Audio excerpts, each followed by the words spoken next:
Thank you and welcome to the show this morning.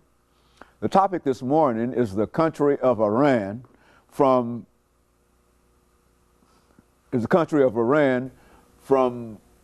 revolution to nuclear ambition.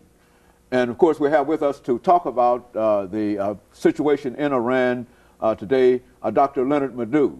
Dr. LMadu is an international lawyer, and he has been with us on a number of occasions talking about issues dealing with the Middle East as well as Africa.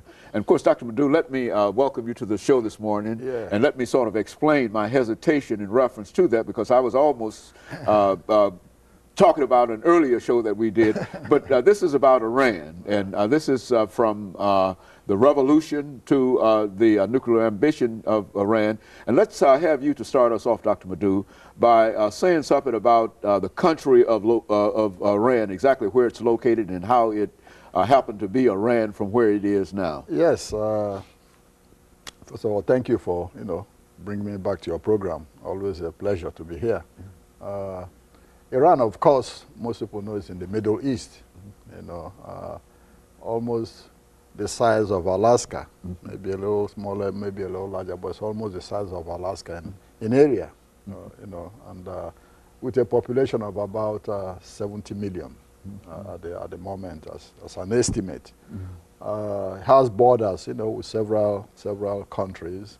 Iraq has borders with Turkmenistan, has borders with the former, Soviet Azerbaijan, has borders with Pakistan, has borders with Afghanistan. So it's a country that's in the midst of all of these countries that are very restive. So you can understand, what the problem is. And population-wise, it's made up of distinct ethnic and linguistic groups.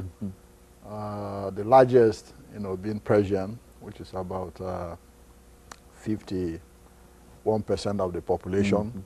Then you have the Azeris. Those from Azerbaijan are called the Azeris. They're about 24, 26% of the population. Then you have the Kurds, the same Kurds you have in Iraq, the same Kurds you have in Syria. They're about 7%.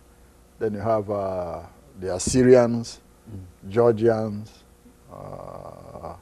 Arabs, making up the rest of the population.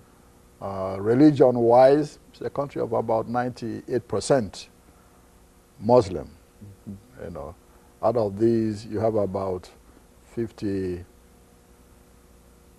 89% Shiite Muslims, then 9% Sunni Muslims, and then you have Christians, Baha'is, Jews, Zoroastrians, and this made up the remaining 2%, of the population of the country, So looking at, the overall population and language and, religion, you see that this is a country, that is not as homogeneous as some people might think. And this has been a source of some problems, for the country over a long period of time. Politically, the Shah was there until 1979, when he was overthrown in a revolution. This is the revolution in Iran. Exactly, yes. The Shah was the absolute ruler of Iran until he was toppled, in 1979 by a popular revolution led by the clerics, in Iran. And what has happened was, prior to that time, 79, the Shah was perceived by the religious establishment in Iran and other Iranians, as selling out to the West because of his rapid modernization of the country. Before his overthrow, you had almost 500,000 Iranian students in the United States, studying and going back. So a whole lot of Iranians felt uncomfortable that the U.S. was quietly taking over control of the country. Of course, we called the Shah the policeman of the Middle East at that time, with the biggest army and, Navy, Air Force, in the entire, Middle East. So here comes the revolution in 79, inspired by, the clerics.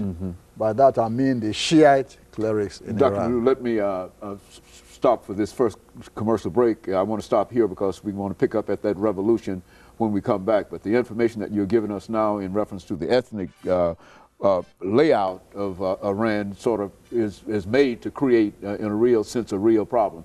And of course, we'll be back with our audience following this very, very short commercial break. Now, when we come back, we can start with the revolution.